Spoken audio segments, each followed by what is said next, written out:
कि गुरु महाराज की प्रेरणा से जो कुछ भी संत जन उस साधना में उतरते हैं और वहाँ से जो भी हीरे मोती मानक इकट्ठे होते हैं वो आप लोगों के बीच में बिखेरते हैं और वो बिखेर दिए।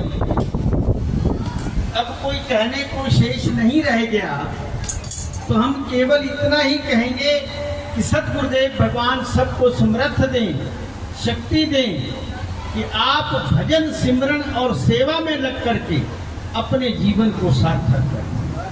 भजनों के माध्यम से कई भाव आपके समक्ष है। भाई जी उस वक्त जब यहाँ बोल रहे थे ना, तो कह रहे थे ना, खुली आंखों से दर्शन करो और जिन्होंने कर लिए वो बंद कर लो, हैं? तो इस तरीके का भाव आपका आ जाए, संतों को कुछ अनुभव होता है, तब वो ये सब चीज आपके सामने रहस्य खोलते हैं।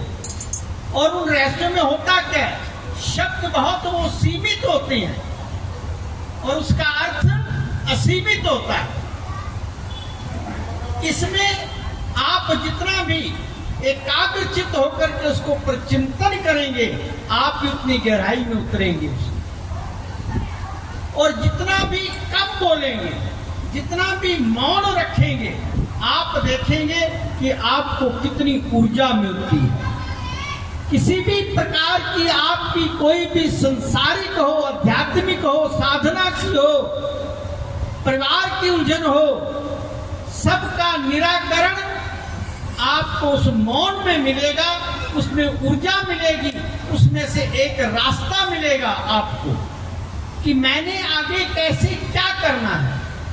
और आप जितना ज्यादा बोलोगे तो उसमें कहते ना, कोई भी परिस्थिति हो तो उसको पहले देखो, सोचो और फिर बोलो। जरा सा भी घर में कहीं भी खटपट होती है, आवाज भी आती है, तो अक्सर जो चंचल मन के होते हैं, चंचल वृत्ति के होते हैं, वो आवाज को सुनते ही चिल्लाने लग जाते हैं। उसमें आप पहले ये देखें कि जो होना था वो तो हो गया। जो भी चाहे बर्तन खड़का है, चाहे कुछ बिखर गया है, तो वो तो बिखर गया। आप उसके बाद और कोई नुकसान ना हो उस पर सोचो। अगर आपने आवेश में आकर के कुछ कह दिया कि ये तूने नुकसान क्यों किया, ये कप क्यों टूट गया, तो वो तो टूट गया, वो अब वो वापस तो आने से रहा। अगर आप चिल्लाओगे तो उससे और भी वातावरण और आपका नुकसान ही होगा। हो सकता है आपका ही बीपी हाई हो जाए, तो फिर क्या करोगे भाई जी? तो इसलिए संतुलन बनाए रखें। ये सब सूत्र आपको सत्संग में मिलते हैं। और जब भी ऐसा कोई परिस्थिति आती है उसमें आप संतुलन बनाएं। ये ना हो कि उसमें आप आवेश में आए, आपका बीपी बढ़े और कुछ हो। जो होना था सो हो लिया। अगर मौन रहेंगे, चिंतन करेंगे, तो आपको उसमें से निराकरण निकल आएगा और उसके आगे का जो होने वाला नुकसान है उससे आप बच जाओ। तो मौन केवल आध्यात्मिकता के लिए ही नहीं है, ये साधना केवल उसी के लिए ही नहीं है। ये हर स्थिति में आपको पल पल पर आपका संरक्षण करता रहता है। मौन एक ऐसा आपका कवच है जो आपको ऊर्जा मिलती है, कई चीजों से आपको बचाता है। संत जन भी उस मौन में रह करके, बहुत कम बोल करके आप लोगों के लिए जो चिंतन करते हैं, वही सत्संग का प्रभाव निरंतर होता रहता है। ऐसा अपने लोगों को भी अनुभव हुआ। मुझे भाई जी ने भी अपना बहुत उद्बोधन किया। मैं किसी विशेष प्रसंग को नहीं ले रहा कि मैं भी समझता हूँ कि समय बहुत हो गया है और हमारे को भी अभी नंगली साहब भी जाना है। जो मैं सरोवर का उल्लेख कर रहा था, आजकल भी वहाँ पर कार्य चल रहा है।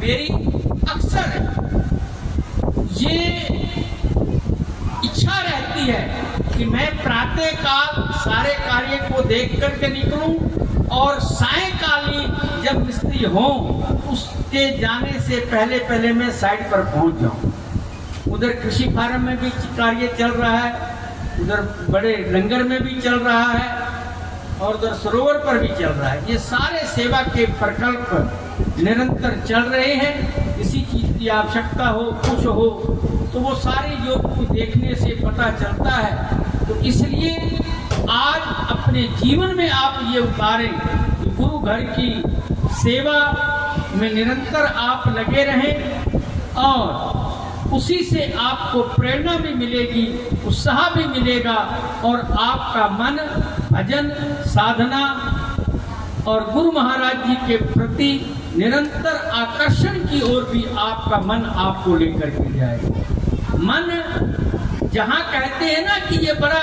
दुश्मन है और मन से बड़ा हितैषी भी कोई नहीं है, उस मन को आप जब गुरु चरणों में लगा दोगे, भजन में लगा दोगे, साधना में लगा दोगे तो बहुत आनंद की अनुभूति आपको कराएगा और आपके अंदर ऊर्जा भी संग्रहित होती रहेगी।